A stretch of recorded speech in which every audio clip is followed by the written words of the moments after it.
Welcome to Have I Got News for You. I'm Roy Wood Jr. In the news this week, Trump's tariffs meet the Supreme Court. Kid Rock entertains RFK Jr.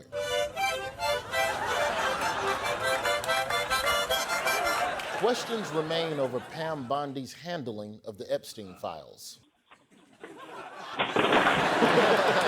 On Everything tonight, he's a comedian and writer who's worked on The Daily Show, The Office, Fresh Prince of Bel-Air, Blackish, Sister, Insecure. Tonight, we see if he can get me Jack A's phone number. It's Larry Wilmore. And joining Michael, he's a comedian, actor, and writer whose new book, Chore Play, The Marriage-Saving Magic of Getting Your Head Out of Your Ass, is available anywhere that has heads or asses. It's Jordan Carlos. Yes, indeed.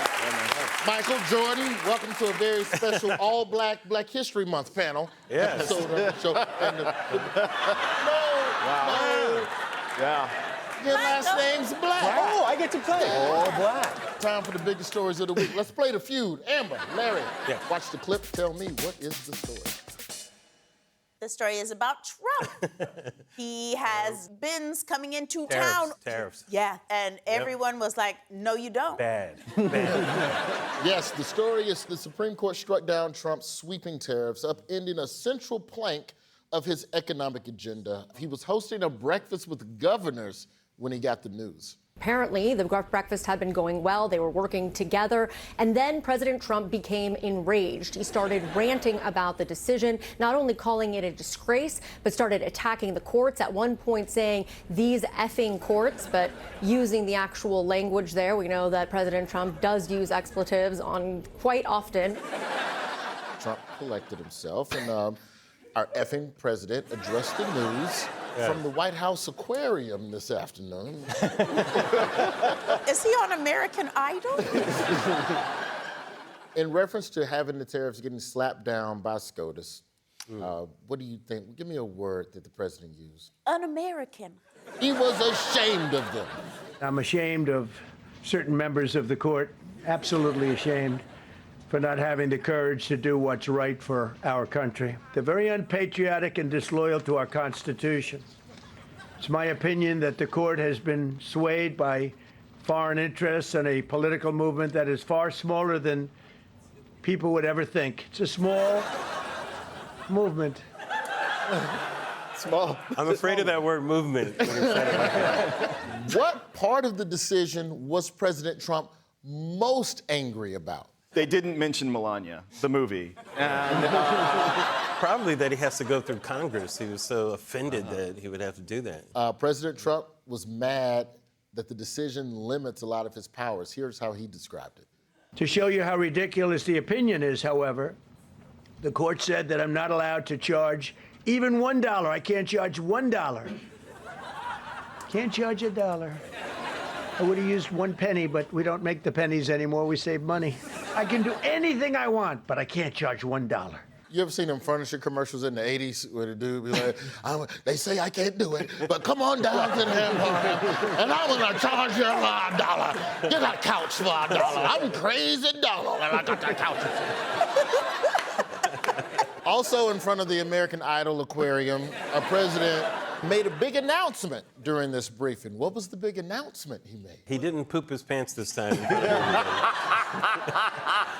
Sorry, it's a rumor. I had to get out. allegedly. In the briefing, Trump announced defiantly, we're going to do more tariffs than ever before.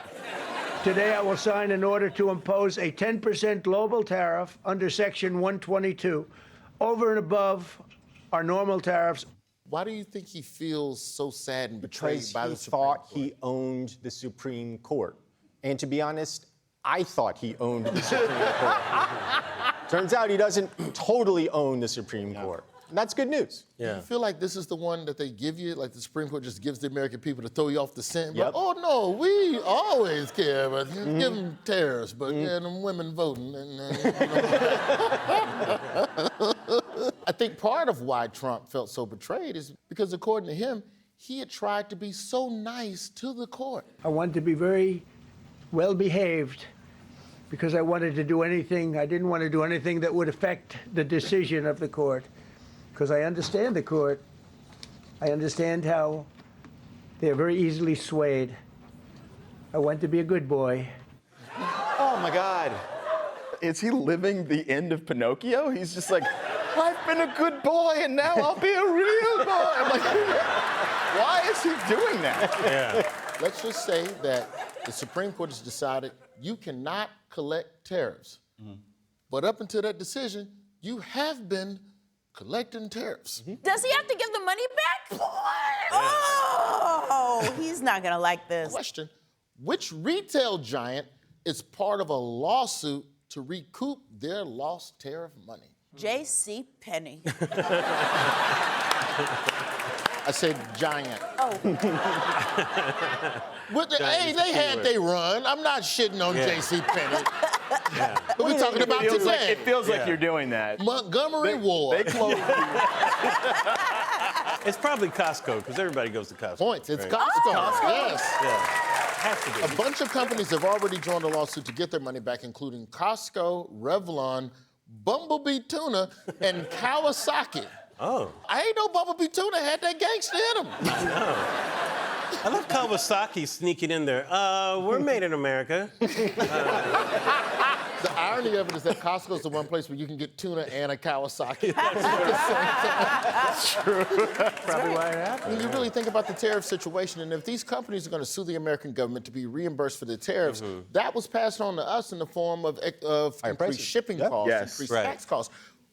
Why can't I get my refund on the stuff that I ordered? I think we got $200 billion of tariff money. My suggestion, reparations. Happy Black History Month, everybody.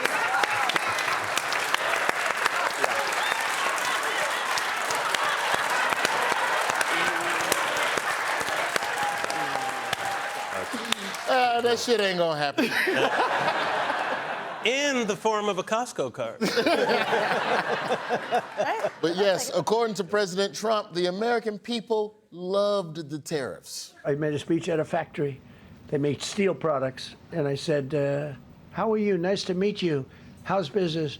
President, I'd love to kiss you. This is a very powerful man. I don't want to be kissed by that man. He said, sir, I want to kiss you so badly. He said, sir, I want to kiss you. I said, why? He said, because we were down to working 1 hour a week, and then you came in and imposed tariffs. Trump always sounds like they just gave him the anesthesia, and he's like, he's trying so hard to stay awake, and it's like, and then the guy said, "May I kiss you? I don't want to kiss you."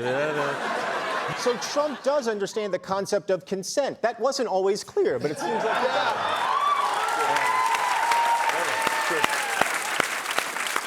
Did that really happen?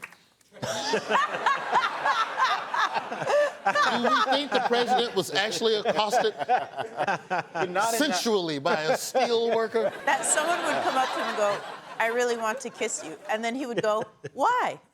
Like, what? Do you want to find out why? Or do you want to get the fuck out of there? And what does that have to do with the story? I thought it was about tariffs, and he's like, and there was in this hot Georgia warehouse. This totally buff man came up to me. He had a six-pack. It was almost an eight-pack. I noticed. He was holding baby oil. Oh, that's where it goes too far? Shirtless steel worker, good. Michael and Jordan, watch the clip. Tell me, what is the story? Oh, there's Stephen Colbert. And that's not Stephen Colbert.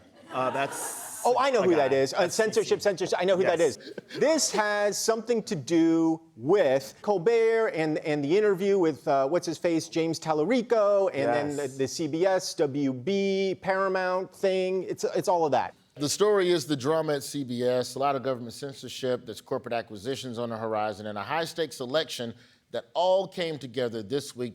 But let's start with the host of The Late Show, Stephen Colbert. You know who is not one of my guests tonight? That's Texas State Representative James Tallarico.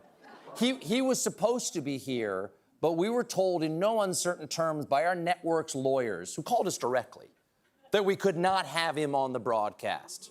Then I was told, in some uncertain terms, that not only could I not have him on, I could not mention me not having him on. I believe everything Steven said. I love that his show's getting blacker every week because the level of not giving a fuck just keeps increasing. And I love to see it. By like the week before Colbert ends, he's just gonna be on air. Bitch, please. Exactly. What reason did Steven say CBS gave him for censoring the Tallarico interview? You have to have people from the Democratic Party and the Republican Party on equally. Yes. Equal time. Absolutely. But in this case, it was only Democrats. There were no Republicans, so the equal time only applies to just other candidates, not other parties. They would have had to have on his opponent, Jasmine Crockett, and then she came out a few days later and she said, that's bullshit. I've been on Colbert twice already. So that's clearly not the reason. But what's weird about CBS adhering to this equal time rule is that this has not been applied to late night talk shows in decades. But this January, the FCC under Brendan Carr, 47 years old, if you were guessing. Is that his real age? Yeah. Okay. I'm 47. I'm 47. We're the same age as this guy? Yes, and he looks younger than both of you. I'm 48.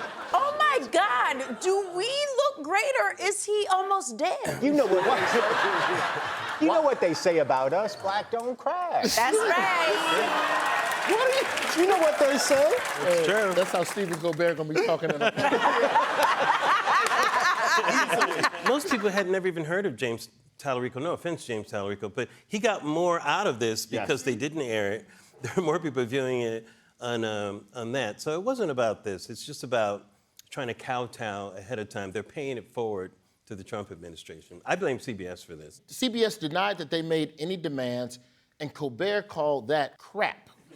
Brendan Carr caught wind of everything that was going on between Colbert and CBS, and he said, I think yesterday was a perfect encapsulation of why the American people have more trust in gas station sushi than they do in the national news media. And it's a very personal reference. I think he's obviously eaten gas station sushi.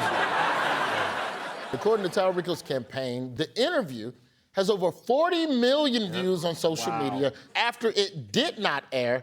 Tallarico says that he raised $2.5 million.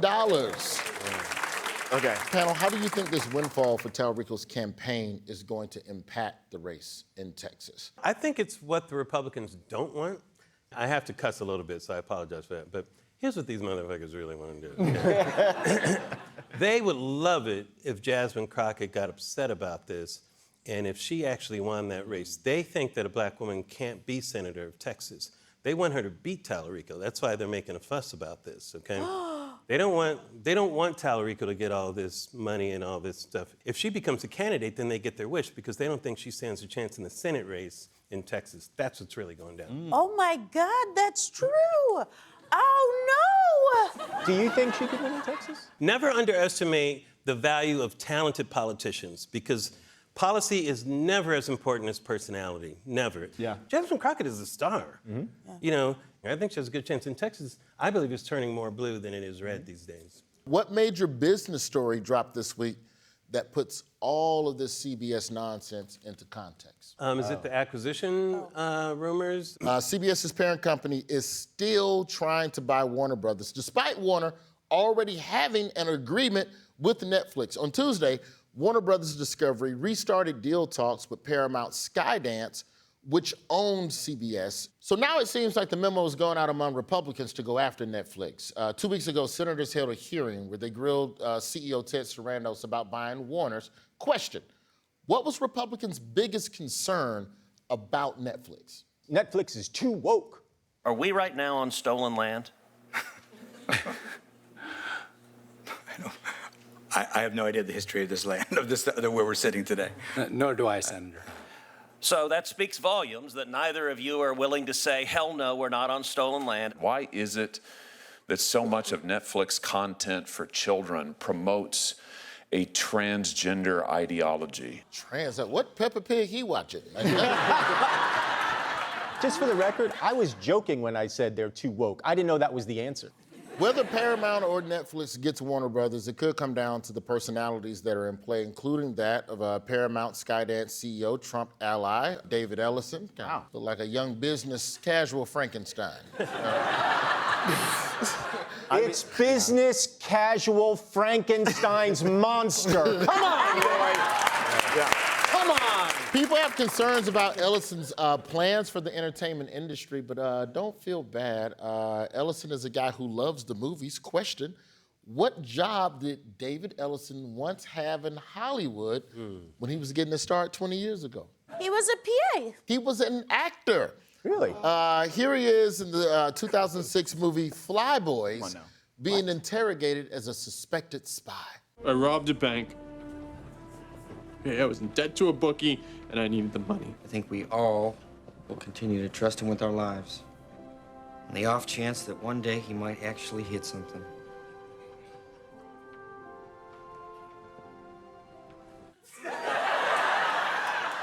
Bigger question. That's good. Why did we not know that J.D. Vance was also in this movie? Wow. Those were the hillbilly elegy years. Yeah. How do you think critics reacted to this movie? They did not like it. The New York Times called it stupidity carried beyond a certain point becomes a public menace. God! And that is what historians will say about the Trump administration. The movie was bankrolled in part by his father, Oracle founder and CEO Larry Ellison.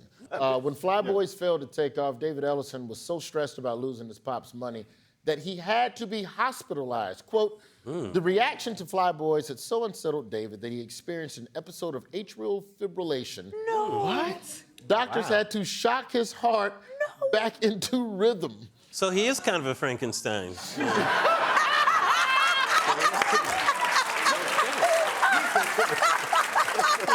Now, there's a lot of talk about which way the Warner thing is gonna go. Does it get sold to Netflix? Do they get sold to Paramount? I think if Paramount buys it, Trump directly gets to have a say with CNN. And look, you can't really blame him. If you're gonna be a real fascist, you should control media, you know? I mean, that's what you're supposed to. He's only doing what he's supposed to do, Roy. He's being a good boy. Get off his back. Yeah. We'll be right back.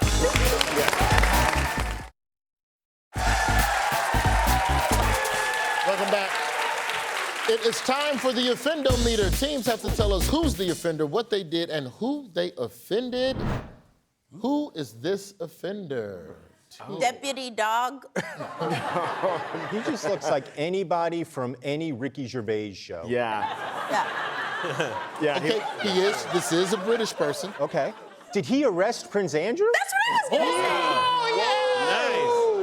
Nice. Both of y'all hit it from half court. Holy shit. Yes. That man? Yes. Prince Andrew? Yes, show some respect for Thames Valley Police Assistant Chief Constable Oliver Wright. Doesn't he look like an adult Dewey from Malcolm in the Middle? Yeah, he does. Yes! That's very good. That's what happened to him. Thames Valley Police Assistant Chief Constable Oliver Wright offended former Prince Andrew Mountbatten Windsor by arresting him.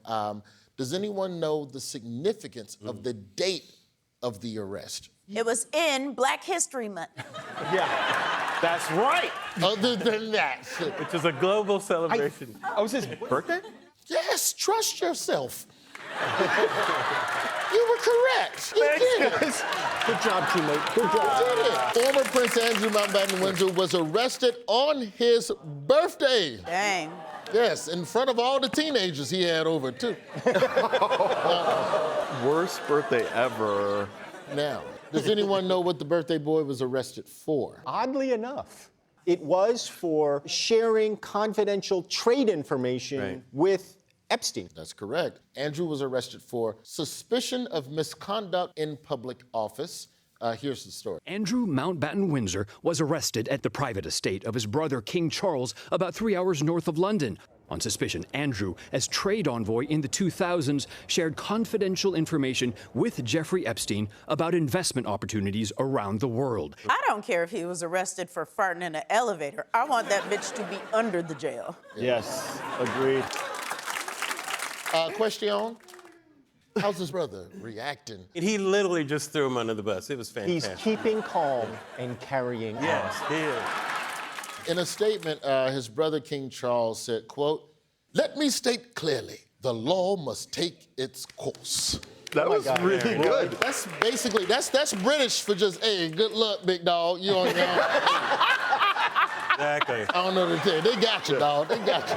Now, second question.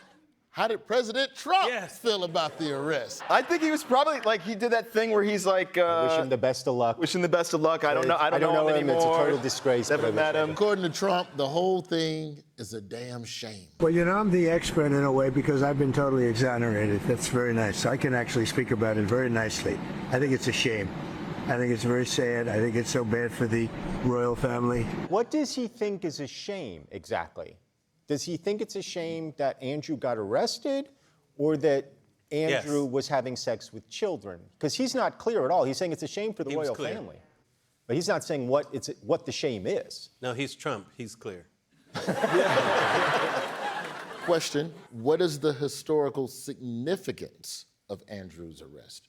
The last time a British monarch was arrested, Hit him. It was in the 1600s when King Charles was arrested because of the British Civil War. God damn, you're good. Come on, do it. Say it. Point. Yeah! Yes! It's been like 400 years or something. Also, Britain and parts of Europe, they like to chop off the heads of their monarchs too, you know. So this is, they haven't done that type of thing in a long time, so. You know. To that point, Larry, the last time a royal was arrested was almost 400 years ago, and that royal's name, King Charles I, during the English Civil Wars, and Charles I was beheaded for treason. What? I just love that even 400 years ago, there was still like a courtroom sketch artist, like even a beheading. That's a terrible drawing. That looked like the Diddy sketch artist drawing. Oh, what is that? That's the same sketch artist. But I guess the good news in the midst of all of this is that at least one person is being held accountable for their actions. You know, Andrew's been arrested, and then on top of the arrest, all of his properties are being searched, and his own brother, the King of England, says you're on your own, which would explain why when he got let out of jail, he looked like this. Oh my God. Let's see your offender. Who are these offenders? It's one of them Harry Belafonte, Al Bundy. Al Bundy. I don't recognize a single one of those assholes. They're definitely congressmen, then. I'm kind of offended right now. Yeah. Those are three of Kentucky's Republican Senate primary candidates, Daniel Cameron, Nate Morris, and Andy Barr. Yes. Who did the three of these gentlemen offend? Well, the black guy offended himself. I'm Republican what? Oh, buddy. Are they running for what are they running for? Senate in Kentucky. They're all Senate. Did they offend Mitch McConnell? Points! Yes? That was just a wild guess. Yeah. Cameron Morris and Barr offended retiring Kentucky Senator Mitch McConnell. Come on! Come on! That's the best picture you can find. Yes, that is literally the best picture. That's the best he's ever looked. To find that Mitch McConnell picture at home, you just Google Mitch McConnell, Bill Cosby impersonation. Now, how did Cameron, Morris, and Barr offend Mitch McConnell? They offended him by walking up to him and going like this. Blah, blah, blah, blah, blah. You ain't right. They offended Senator Turtle by distancing themselves from him in their respective Senate campaigns. Now, why is it weird that these three Republicans running for a Kentucky seat are bashing the Republican Mitch McConnell? Is it because he didn't like Trump, or he was on Trump's bad list or something, so they want to get on his good list? It's weird that they're going so hard against Mitch McConnell because they're all former Mitch McConnell interns. They used to pick up the dry cleaning, pick up the food, handle the dribble with the rag. Did everything for this man, and now they're bashing this man. In fact, we got video. Here's a video of Daniel Cameron just days after announcing his run, and he criticizes Mitch. Now, what we saw from Mitch McConnell in voting against Pete Hegseth, Tulsi Gabbard, and RFK was just flat out wrong. If I was in the Senate, I would have voted for those nominees because I recognize it reflects your values. Yeah, Mitch McConnell's not even Trumpy enough anymore. Right. And they're like, we're all the way Trump. Here's an ad that Nate Morris is running. I'm Nate Morris, a Trump America First conservative, and I'm here to take out the trash. I know a little bit about garbage. And Mitch McConnell, he's trash Trump. And for over 40 years, he's been dumping on us. He knows a lot about trash? What is going on? I mean, I feel so bad for Kentucky right now. What's the other big issue going on right now in the Kentucky Republican Senate primary? Moonshine? Fried chicken? The Derby is coming. Y'all just stop. Bourbon? Y'all just naming Kentucky shit. No. Chicken? Horse racing? No. Muhammad Ali's birth home? Yeah, oh yeah. That's a good one. Oh, okay. Here's Andy Barr with an interesting talking point. You know what DEI really stands for? Dumb, evil indoctrination. Thanks to Trump, America is rejecting that trash. And I'm leading the fight to end it for good. I'm Andy Barr. It's not a sin to be white. Wow. Agree to disagree. Yeah. Are we talking venal sin or mortal sin? Question to the panel. Between Mitch McConnell and the super mega interns, whose side are we on? I can't believe I'm saying this, but I feel for Mitch McConnell. You know, it's like he gave these guys a chance, and what do? Yeah. They turn on Mitch. You know? Yeah. It's like, What is this, Michigas? That was the Fender meter. We'll be right back.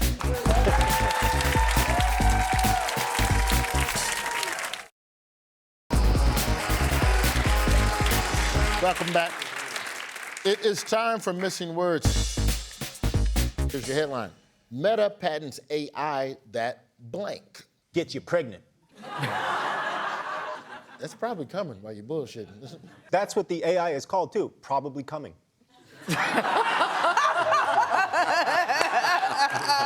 Meta patents AI that takes over a dead person's account to keep posting and chatting. no. To what end? For who? You know, to keep it alive. I'm still in the party. I'm dead, but I'm still here, baby. What's happening today? The patent describes a model that will simulate a user even when they're not on social media, quote, including cases where a person is on a long break or deceased. The patent also suggests that Meta might include technology that could simulate audio or even video calls using the reconstructed persona. So it could make a simulated FaceTime to look just like the dead person that you want to talk to, and then it sounds like them. So even AI has a cameo? Question around the panel. What dead person would you want to have a chit-chat with? Tupac. AI Tupac? Yeah. To ask him what? How you doing? Well, I have some terrifying news. The future of this technology is now. Oh. Here's an ad for a product co-founded by former Disney star Callum Worthy, and I cannot stress this enough. The person in this commercial is supposed to be his dead grandmother. Oh. Look who's gonna be a great grandmother. Oh, Charlie! Oh, congratulations! She says that he's been kicking a lot, though. Like, a little too much. Tell her to put her hand on her tummy and hum to him. You loved that. You would have loved this moment. You can call anytime. Whoa. Great. I wanted to sleep tonight, but I guess. Sounds like she was setting up a booty call or something. But she's dead, so he'd get ghosted. Yeah, absolutely. You didn't know the grandma. It's a solid joke. You acting like you knew that old fake dead white lady. Here's your headline. We blank twice as much as previously thought, scientists discover from new smart blank. I think it's farting. We fart so much. Nobody else? Okay, we fart twice as much as previously thought. Discovered from Smart Farts, which is... Smart Farts. Yeah, Smart Farts, new app coming out. But how would that work? How would Smart Farts measure farts? It's like that old saying, whoever measured it, treasured it. And that's the whole point of the Smart Fart app. Here's the answer. We fart twice as much as previously thought. Scientists discover from Help me with this. Come on. smart underwear. Smart fart underwear, man. I I bought it on Oh my God, Jordan! Researchers at the University of Maryland who partially rely on public funding have been studying flatulence and Money have well developed spent. something called smart underwear. There's a sensor that communicates with an app, and so to know if something wrong with you got too much hydro, hey man, something going on in your belly, go to the doctor. But why hear about it from me when you can hear from a real fart expert? My name is Brantley Paul. I'm an assistant professor in the University of Maryland. Here's the problem. We don't know how often humans fart. Yeah. That's true. I'm not making this up. This also measures the rate of decline of Western civilization.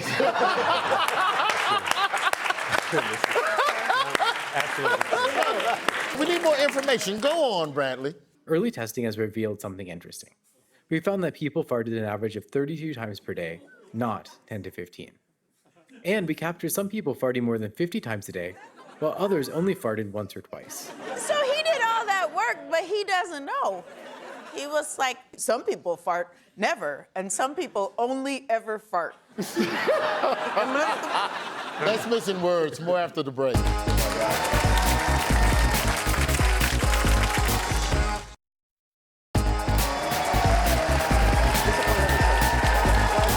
Welcome back. It is time for Like Curious. I give you 3 biographical details about a public figure, but only one is true. You have to guess which is the truth and which are filthy, funky lies. Time for 3 facts about DHS advisor and look like a gym teacher who got suspended for shaking children. That is Corey Lewandowski. Our facts are, he was arrested in 1997 for assaulting a Hot Topic employee. God damn. That's great. His signature drink is a strawberry daiquiri with protein powder. Wow, that's a kill. He brought a loaded gun into a congressional office building. So true. Which is the truth? Team Amber. I like the loaded gun. We choose loaded gun. Okay. Daiquiri with protein powder. I want it to be true. But which bars have protein powder? None of them. Yeah. Hot Topic, final answer. Hot Topic. Corey Lewandowski brought a loaded gun in a laundry bag into a congressional office building. Of course he did. In 1999, Lewandowski attempted to enter the Longworth House office building where he worked with a handgun, 3 magazines, a holster, several rounds of ammunition. And when he was arrested, he claimed the gun accidentally got mixed up with his dirty clothes in an overnight bag. Yes. Now, earlier this month, Lewandowski and his wink, wink, nudge, nudge co-worker, Kristi Noem, were in the news for firing someone. Who did they give the pink slip to and why? I think I know this. They fired a person that flew them. Yes. What do we call those people? Yes. They fired a pilot. They fired a pilot. Okay. Do you remember why? They left something on the plane. Or something like that. Yeah. I don't know if they were making out on that plane. Oh, they left their dignity on the plane. I don't think it ever got on the plane. Yes. Yes. According to the Wall Street Journal, Lewandowski fired a U.S. Coast Guard pilot after Kristi Noem's blanket was left behind on a plane. Now, does anyone know what the issue was with firing the pilot? They were currently in the air. They had to get back, and there was no pilot. If you fire the pilot, who's going to fly you back? Y'all are pretty much on point. Here's the Wall Street Journal reporter spelling it out. The flight crew forgot to move her blanket onto her new flight, and so she fired the pilot out of retaliation, but then realized she had no way of getting home, so she had to reinstate the pilot to fly her home. Everyone who has anything to do with ice has an anger problem. That's why you have anything to do with ice. So of course she shot off her nose to spite her face. I agree with that. Does anyone know what Corey Lewandowski's side project is? Is it Kristi Noem? That's a side piece. It's different. Oh, sorry. I'll give you a hint, and you only. All right. You also have this side project. Oh. Oh my God. Is he on Cameo? Point. No way. Corey Lewandowski is on Cameo. No. Here's Corey letting it hang all out on Cameo. Mickey, your daddy, Papa Dickie, reached out to me and told me that you're toilet training. You must be a very special little boy. But I hear that you're starting to use the big boy toilet. So, congratulations, and you're doing a great job with your poopies. How did this conversation... You know, honey, we need to encourage little Jimmy about his pooping. Can we get Corey Lewandowski to... Time for 3 facts about U.S. Senator and Nana, who spent your entire inheritance on her thimble collection, Susan Collins. Susan Collins, baby. She eats at Chili's once a week. Her campaign YouTube page has exactly 26 subscribers. She lives 3 doors down from Stephen King. Ooh. Team Michael, which one is the truth? You think Stephen King? Make it King. That feels too obvious, doesn't it? There's only 2 people that you know from Maine. That's true. They live next door to each other? Yeah. Dewey. Yeah, Stephen King. We're going with Stephen King. They live next door to each other. I think it's Chili's. A girl eats at Chili's once a week. Susan Collins' Senate campaign YouTube page has exactly Oh my God. 6 subscribers. 27. But what's so crazy about that is there have to be more than 26 people who work on the campaign. I wonder if Stephen King is one of those. Now, what big announcement did Susan Collins make earlier this month to her 26. dozens? 26 people. Everybody meet me at Chili's. With my next door neighbor, Stephen King. Susan Collins announced that she's running for re-election, and she did it in the absolute coolest way possible. Oh, man. This is perfect for 2026 because I'm running. Susan Collins running for her 6th term is peculiar because when she ran for her 1st term, she was 100% clear on one thing. If I'm elected, I will only serve 2 terms, regardless of whether term limits law, a constitutional amendment passes or not. I heard that was liked by 26 people. This has been Like Curious. More after the break.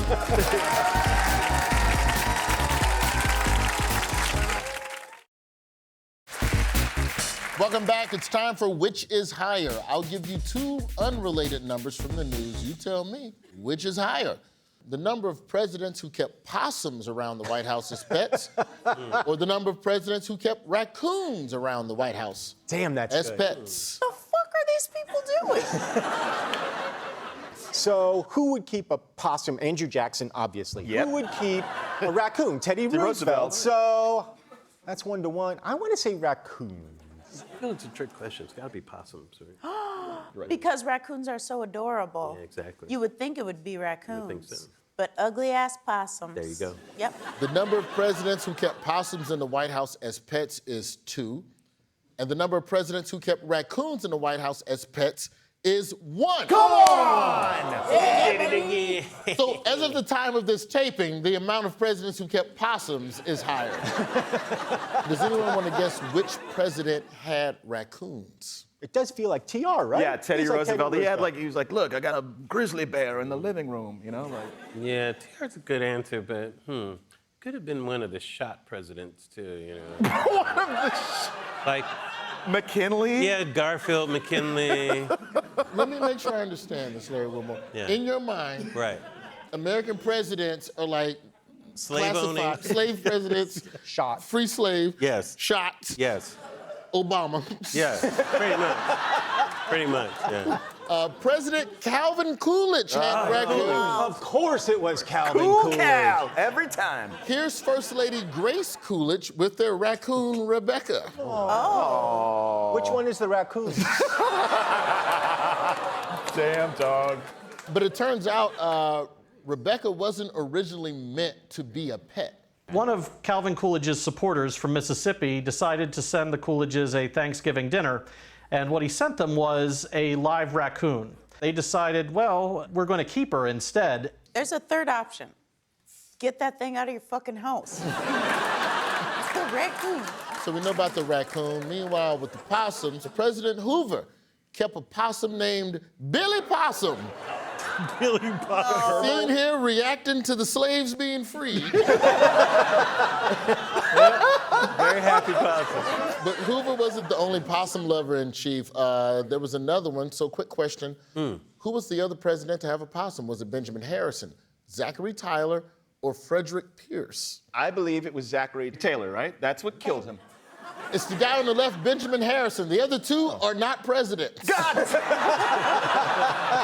That guy? Possum owner? We remixed the name just a little bit. We're gonna take a break and eat some possum. We'll be right back. That was Richard High.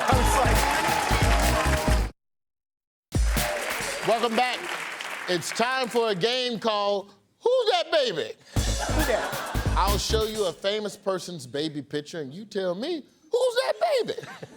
Let's see the first baby. Clues about this baby are, it's a 2-time Grammy winner. Okay. They've co-written 3 best-selling thriller novels. What? And they passed bank deregulation that contributed to the 2008 financial crisis. This baby didn't do those things. I know who that baby is. Who that baby? That baby is Newt Gingrich. Oh, no. That baby is not Newt Gingrich. All right, give you a hint. That baby in the Epstein files. Oh, no. Is that Bill Clinton? Point! That baby is President Bill Clinton. His Grammys are for narrating audiobooks, but Bill Clinton always had a passion for music. Question, what rock and roll icon did the future president grow up idolizing? Elvis. Elvis, yeah. Yes, it is Elvis Presley. Makes a lot of sense. They both from the South, both grew up poor, and both got rich stealing from black people. That was Who's That Baby? I want to thank our guests, Larry Wilmore and Jordan Carlos. And of course, thank you to our team captains, Amber Ruffin and Michael Ian Black. Before we sign off, here are a few more stories we are watching. Bad Boy made a boom boom. Yeah. Planet Fitness shuts down sauna over listeria concerns. I'm Roy Wood Jr., and I'll see you next week for another episode of Have I Got News for You? And there are still seats available on Trump's board of peace. Jesse Jackson, we love you.